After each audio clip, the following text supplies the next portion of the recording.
अर्नब गोस्वामी की legal team अब supreme court move कर चुकी है। ये एक बड़ी खबर है।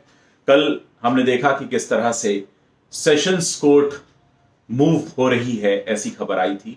सेशंस कोर्ट तो मूव हुए ही हैं, साथ ही साथ अब एक बड़ी खबर यह है कि सीधे सीधे बॉम्बे हाई कोर्ट में जो उनकी बेल रिजेक्ट हुई है, उस ऑर्डर को चैलेंज करते हुए अर्नब की लीगल टीम अब सुप्रीम कोर्ट के दरवाजे पर पहुंच गई है और उम्मीद है कि सुप्रीम कोर्ट में सुनवाई के बाद उन्हें बेल मिल सकती है। यहां एक बात समझना जरूरी है, कल दिन भर सोशल मीडिया पर एक सवाल उठाया जाता रहा और लोग Salman Khan hit and run case का उदाहरण देकर बात कर रहे थे कि उस वक्त सलमान खान को जब 5 साल की सजा हुई थी, उसी वक्त उन्हें कुछ ही घंटों में बेल भी मिल गई थी, इंटरिम बेल मिल गई थी, जबकि अर्नब गोस्वामी के केस में ऐसा नहीं हुआ। बहुत सारे लोगों ने सोशल मीडिया पर इस तरह का सवाल उठाए और कल पूरा दिन ये बात चर्चा में रही कि उनकी बेल रिजेक्ट हुई है और कब उन्हें बेल होगी, कैसे बेल होगी। सेशंस कोर्ट से उम्मीद लोग लगाकर बैठे थे क्योंकि हाई कोर्ट ने अपने ऑर्डर में खुद कहा था कि सेशंस कोर्ट जाइए अब आप, और सेशंस कोर्ट भी 4 दिन के भीतर अपना फैसला सुनाएगा। अब आज की बड़ी खबर ये आ गई है कि सुप्रीम कोर्ट पहुंच चुकी है। कल दिन भर ये बात चर्चा में रही कि ऐसी क्या वजह है जो अर्नब को बेल नहीं मिल रही है। हालांकि इस बात पर भी बहस होती रही कि ये केस किस तरह से ओपन किया गया है, रीओपन किया गया है। इस पर भी चर्चा होती रही कि ये गिरफ्तारी लीगल है या इलीगल है। लोग तरह तरह के तर्क देते रहे।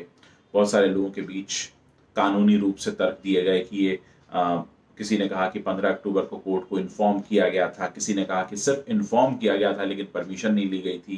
फिर सफाईनामा ये भी आया कि इस तरह के केसेस में कोर्ट की तरफ से परमिशन लेना जरूरी नहीं होता है क्योंकि समरी रिपोर्ट ए सबमिट की गई थी जिसमें साफ तौर पर कहा गया था कि ये इन्वेस्टिगेशन इनकम्प्लीट है। इस ऐसे में जाहिर है कि केस दोबारा ओपन हो सकता है। ऐसी तमाम तरह की बातें कही जा रही थी, लेकिन यहाँ ये समझना जरूरी है कि अर्नब गोस्वामी की इस गिरफ्तारी को लोग बार बार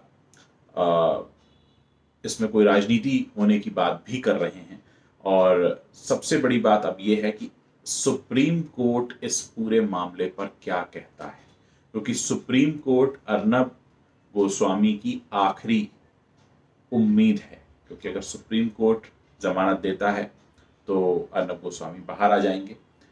सेशंस कोर्ट में भी हालांकि सुनवाई हो रही है, लेकिन लोगों को ज्यादा उम्मीद है कि सुप्रीम कोर्ट से उन्हें बेल मिल जानी चाहिए।